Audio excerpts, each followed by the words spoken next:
In Bharatpur, Rajasthan, a 10-year-old girl named Rupal once sits by the Jaipur highway with her mother, sister, elder brother, and father.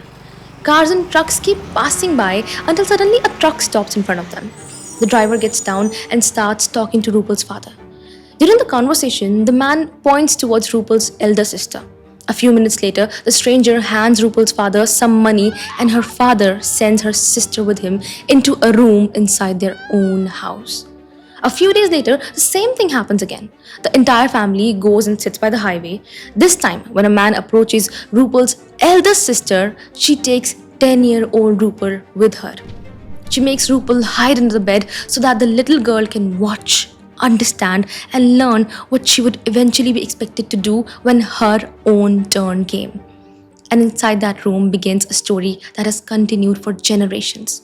The story of Bedia community.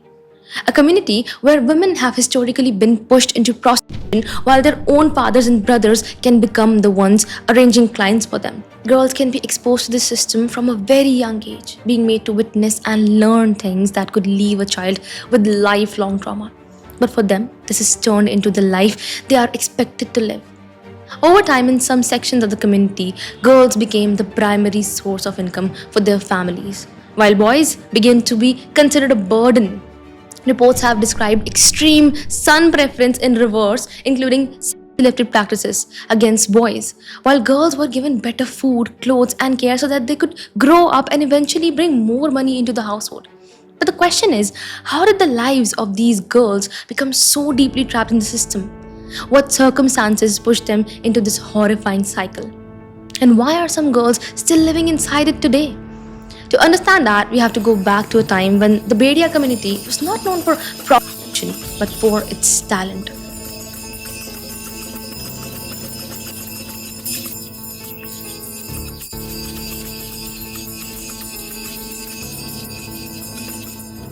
There was a time when there was no cinema, no television, and nowhere near as many forms of entertainment as we have today. When a royal court held a gathering or a wealthy landlord organized a wedding or celebration, singers, dancers, and performers were invited to entertain the guests.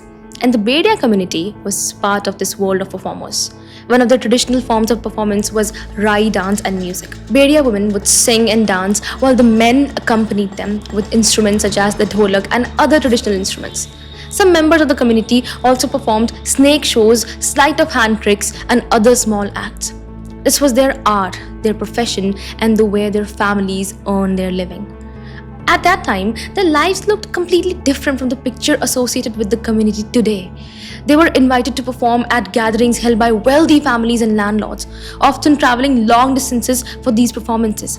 In return for their art, they received money, clothes, jewelry, and other gifts. Some even say that Bedia performers entertained workers during the construction of the Taj Mahal. In other words, this community was not restricted to one particular place. The performers were invited to different parts of the country for their art.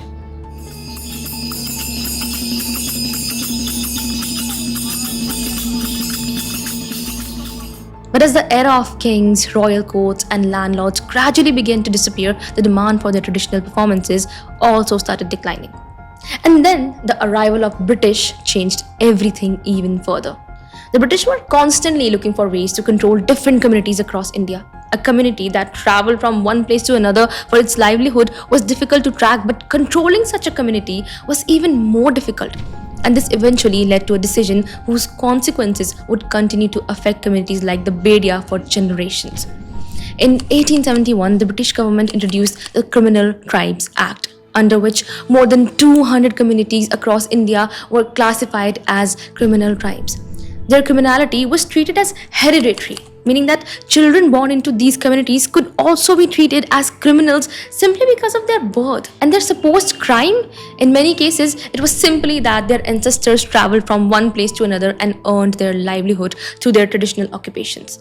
The act introduced several restrictions that pushed these communities further into economic hardship. Members could be required to regularly report to police stations and register their presence. These restrictions were also a way of controlling their movement, but they simultaneously took away a major part of their traditional livelihood. And once an entire community had been given the label of criminal, leaving the community and finding work elsewhere became extremely difficult because society itself began to look at them with suspicion. People who had once traveled freely from one place to another with their art were now seen as suspicious simply because they moved around. Think about it. On one side, the traditional way of earning a living was being restricted, and on the other, an entire community had been branded criminal. And when society begins looking at a community with suspicion, finding other forms of employment, owning land, and accessing education can become much harder. The Bedia community still had its traditional skills, but the freedom and opportunities that once allowed those skills to support their families were gradually disappearing. Then came a new hope. In 1947, India became independent. The British left, but for communities like Bedia, one question still remained. Would they finally be free from the criminal identity that had been attached to them for generations? The answer came in 1952, when the Criminal Tribes Act was repealed and these communities were finally freed from the legal classification of criminal tribes. But unfortunately, the change remained largely on paper. The law had changed, but society's perception had not. The stigma created by the British over decades could not disappear overnight. India had gained independence, but the impact of the old label continued to follow these communities in many places. Because of that stigma, Bedia community members could struggle to find work outside their settlements or even secure a place to live. And eventually, one question remained. How would these families survive? And for some women, sex work became a means of earning money for their families. Women would sit near highways with their husbands and wait for potential clients. The money earned could become the primary source of income for the entire household. And the most painful part was that what may have initially been seen as means of survival gradually passed from mothers to daughters. What began as an economic compulsion could eventually become a family expectation and over generations a deeply entrenched tradition. Girls could also be introduced to the same system from a very young age. In some cases, fathers and brothers were involved in negotiating with clients, while women and girls were expected to earn. Some families even discouraged women from marrying because marriage could mean losing an important source of income for the household. And this is how the cycle could continue. A mother teaching her daughter, an elder sister preparing her younger sister, and a girl growing up believing that this was simply the life waiting for her.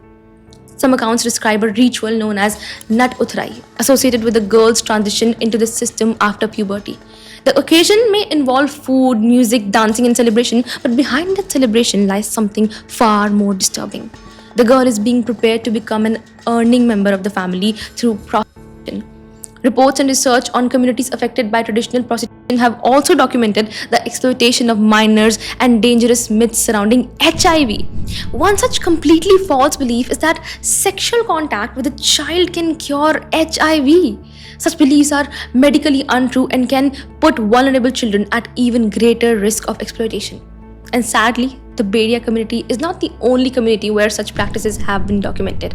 In parts of Rajasthan, Punjab, Haryana, and the outskirts of Delhi, the Perna community has also been associated with traditional prostitution practices, including cases where women are pushed into sex work after marriage. In Madhya Pradesh, the Banchita community has also been documented in research on hereditary prostitution, where girls may be expected to enter sex work and male family members can become involved in arranging clients. In some such communities, children may also grow up without a clear paternal identity because their mothers have children from different clients. Now, if you've made it this far into the story, I can understand why you might be angry. You may even wonder why these women don't simply leave. If they have a choice today, why don't they walk away from this life?